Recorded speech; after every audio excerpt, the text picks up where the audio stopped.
Pagsampa mo ng 22, sasampalin ka ng buhay na akala mo dati chill lang. Malalaman mo na yung mga salitang hindi pinupulot ang pera, na dati ay naririnig mo lang sa mga magulang mo. Magtatrabaho ka, magbabayad ng tubig at kuryente. Tapos trabaho ulit, paulit-ulit. Mamimiss mo yung batang ikaw, musmos, walang alam sa mundo. May mga gabing bibilangin mo ang oras ng tulog mo kasi akala mo makakatulong ito. Gigising ka para kumayod, umanap ng pera.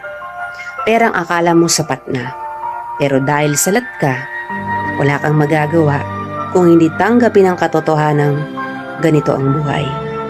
Katotohanang dahil malaki ka na, malaki na rin ang bigat na papasanin mo.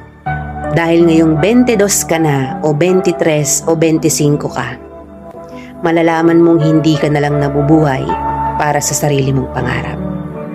Real talk yan.